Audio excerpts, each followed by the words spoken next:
బాగానే ఉంటారు.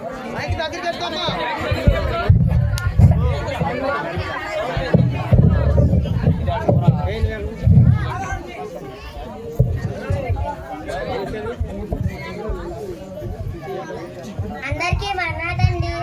ఎలా ఉన్నారు? అయినా మీకేంటండి, బాగానే ఉంటారు. మా నాన్న ఎవరినో ఇచ్చి పెళ్లి చేశాడు. చేస్తున్నాయో అని మాత్రం చూడలేదు. ఏమి ఎక్కడున్నావు? ఏంటో నోట్లో కొనుక్కుంటున్నావు? ఏమీ లేదండి. ఎప్పుడు చూడు డబ్బు డబ్బు అని అంటూ ఉంటారు. ఆదివారం ఖాళీగానే ఉంటారు కదా, గుడికి వెళ్ళొచ్చుగా. ఎప్పుడు చూడు ఇంట్లో అది లేదు ఇది లేదు అంటూనే ఉంటావు. నన్ను విసిగించుకో, వెళ్ళు. చూసారు కదండి, ఈయనకి వినపడదని మాత్రం ఒప్పుకోరు. ఎప్పుడు నా మీదే అరుస్తూ కవర్ చేస్తూ ఉంటారు. ఏమిటో. ఏమండి ఏమండి, ఏంటే? సర్ఫ్ ప్యాకెట్ తీసుకురండి, ఉతకాల్సిన బట్టలు చాలా ఉన్నాయి. వెళ్తున్నాడు. ఏమండి ఇటు వెళ్తున్నారండి? ఇప్పుడే కదా బయటకు వెళ్ళి సాయంత్రం రమ్మన్నావు. ఓహో, సర్ఫ్ ప్యాకెటా? దానికి ఎందుకు ఇలా అడుస్తావు? చూసారు కదండి, నేను సరిగ్గా చెప్పలేదంట.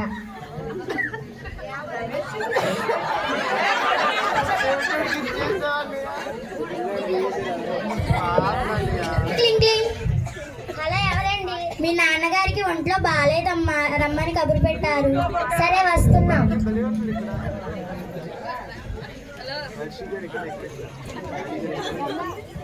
ఏవండి ఏవండి, ఏంటే?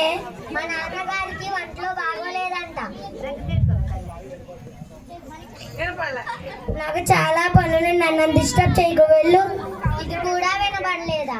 ఏవండి, మా నాన్నగారికి ఒంట్లో బాగోలేదంట, రమ్మని కబురు పెట్టారు. ఓహో, మీ నాన్నగారికి ఆరోగ్యం బాగోలేదా? రమ్మని కబురు పెట్టారా? సరేలే, వెళ్దాం, బయలుదేరు. ఇప్పుడు మామయ్య గారి దగ్గరికి వెళ్తే నాకు చూడడానికి తెలిసిపోతుంది. ఒకవేళ వెళ్ళకపోతే నాకు మర్యాదగా ఉండదు. ఇప్పుడు ఏం చేయాలబ్బా? ఒక పని చేద్దాం. అక్కడికి వెళ్ళాక నేను అడిగే ప్రశ్నలు, ఆయన చెప్పే జవాబులు ముందుగానే రాసి పెట్టుకుందాం. అక్కడికి వెళ్ళాక నేను ఏమంటానంటే, మామయ్య గారు ఆరోగ్యం బాగానే ఉందా అని నేను అడుగుతాను. పర్వాలేదు బాబు, బాగానే ఉంది అని ఆయన అంటారు. ఈ మాట విన్నాక నాకు చాలా సంతోషంగా ఉంది మామయ్య గారు అని నేను అంటాను. సరేలే కానీ ఏ మందులు వాడుతున్నారు మామయ్య గారు అని నేను అడుగుతాను. ఏవో ఇచ్చారు బాబు, కులాసాగానే ఉన్నాను అని ఆయన అంటారు. ఆ మందులు మీకు కరెక్ట్గా సూట్ అవుతాయి మామయ్య గారు అని నేను అంటాను. సరేలే కానీ ఏ హాస్పిటల్లో చూపించుకున్నారు మామయ్య గారు అని నేను అడుగుతాను. ఏ ప్రైవేట్ హాస్పిటల్లో, ఏ గవర్నమెంట్ హాస్పిటల్లో అని అంటారు. మామయ్య గారు పైకి కనబడరు కానీ అన్ని ప్లేసులు ముందుగానే చూసి పెట్టుకుంటారు. ప్రశ్నలు జవాబులు పూర్తయ్యాయిగా మామయ్య గారి దగ్గరికి వెళ్ళి ఎలా కవర్ చేస్తానో చూడండి.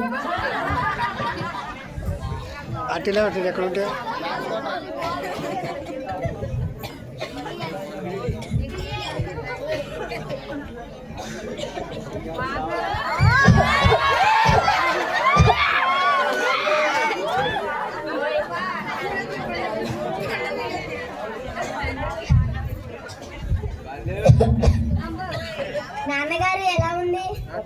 అసలు ఏం బాగోలేదమ్మా, చచ్చిపోయే పరిస్థితిలో ఉన్నా. సరేలే కానీ నిన్ను మీ అమ్మ కలవరిస్తుంది, వెళ్ళు. సరే నాన్నగారు. మామయ్య గారు ఆరోగ్యం బాగానే ఉందా? నా పరిస్థితి అసలు ఏం బాగోలేదురా బాబు, చచ్చిపోయే పరిస్థితిలో ఉన్నా. ఆఖరిసారి మిమ్మల్ని చూద్దామని పిలిపించా. ఈ మాట విన్నాక నాకు చాలా సంతోషంగా ఉంది మామయ్య గారు. చచ్చిపోయే పరిస్థితిలో ఉంటే సంతోషంగా ఉందంటావా? ఏ మందులు వాడుతున్నారు మామయ్య గారు? సంతోషంగా ఉంది అంటూ ఏ మందులు వాడతా అంటావా? విషం వాడుతున్నాను. ఆ మందులు మీకు కరెక్ట్ గా సూట్ అవుతాయి మామయ్య గారు.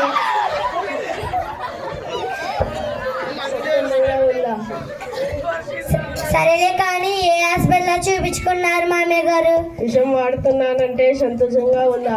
ఏ హాస్పిటల్లో చూపించుకుంటున్నావు అంటావు?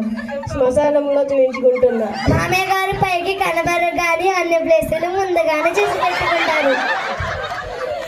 సరేలే గారు వెళ్ళొస్తా. ఓ నా చెవిడు కదా ఇక ఆ పైవాడే చూసుకోవాలి.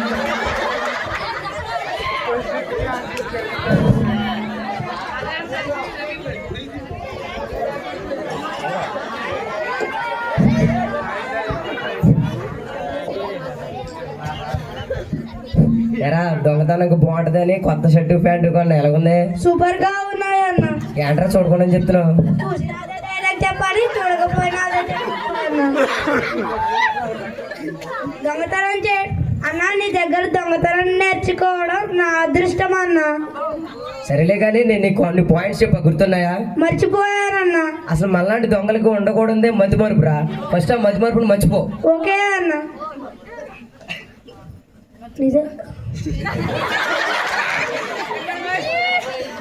సరేలే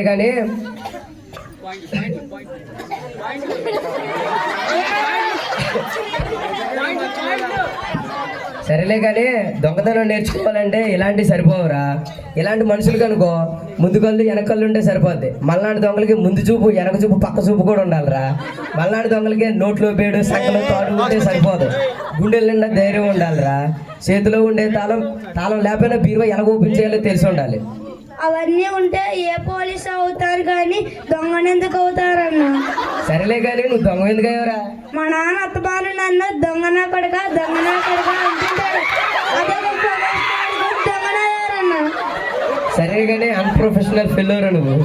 ఇటువంటి మోటివేషన్ నీకు సరిపోదు కానీ రా వెళ్ళి ఏదో గిల్లు గొల్ల చేసేద్దాం.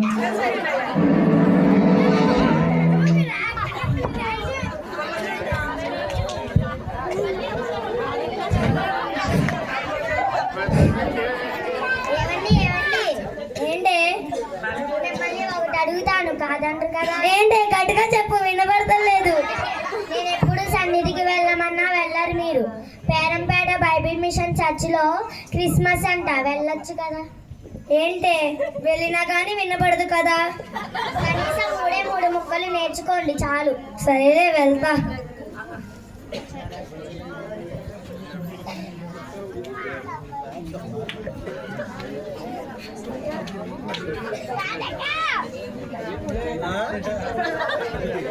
ముందుగా దేవతి దేవునికి వందనాలు. కూడి వచ్చిన మీ అందరికీ వందనమన్నాతలు. అందరూ వచ్చారా? మొదటి మాట నేర్చుకున్నాను. అందరూ వచ్చారా? క్రిస్మస్ సందేశాన్ని అందించడానికి ఈ అవకాశం ఇచ్చిన పాస్టర్ గారికి వందనాలు. అందరూ కూర్చున్నారా? రెండవ మాట కూడా నేర్చుకున్నాను. అందరూ కూర్చున్నారా? క్రిస్మస్ అంటే క్రీస్తుని ఆరాధించడం. గొర్రెల కాపరులు మరియు నక్షత్ర దేవదూతలు చుక్కదారి చూపినట్టుగానే మీరందరూ దేవుని మార్గంలో నడవాలని కోరుకుంటున్నాను. అందరూ వెళ్తున్నారా? మూడవ మాట కూడా నేర్చుకున్నాను. అందరూ వెళ్తున్నారా?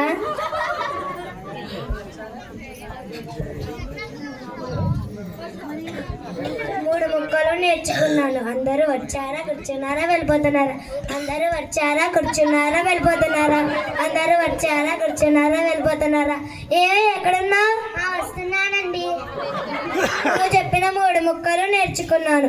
అందరూ వచ్చారా, కూర్చున్నారా, వెళ్ళిపోతున్నారా? అమ్మయ్య, ఈ 3 ముక్కలు నేర్చుకున్నారు. అవి చాలు నాకు. మీరు దేవుడి సన్నిధిలోకి వెళ్ళారు, అది చాలు నాకు. సరేలే వెళ్ళి పడుకుందాం రా.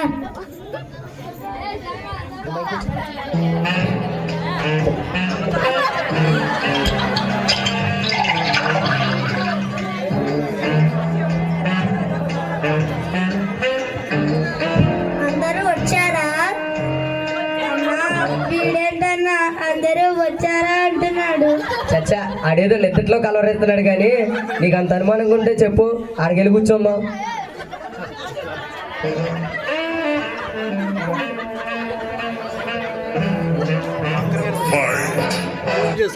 అందరూ కూర్చున్నారా? అన్నా వీడేంటన్నా అందరూ కూర్చున్నారా అంటున్నాడు. ఒరే, మన ఇద్దరం కలిసే వచ్చాం, అయితే కలిసే వెళ్ళిపోవాలి, లేదా ఇద్దరం దొరికిపోవాలి. అంతేగాని నన్ను ఒక్కడిని వదిలేసి వెళ్ళకరా. వెళ్ళిపోదాం. అందరూ వెళ్తున్నారా? దొరికేదా? వెళ్ళిపోదాం రా. చంపేశాడు దొంగ వేదవ. ఏవండి దొంగ చూశారు కదండి, మా సన్నిధిలోకి వెళ్ళి 3 ముక్కలు నేర్చుకున్నారు. అవే మమ్మల్ని కాపాడే. మీ ఇంట్లో కూడా దేవుని సన్నిధిలోకి వెళ్ళని వారు ఉంటే ఈ రోజు నుంచి వెళ్ళండి. God bless you.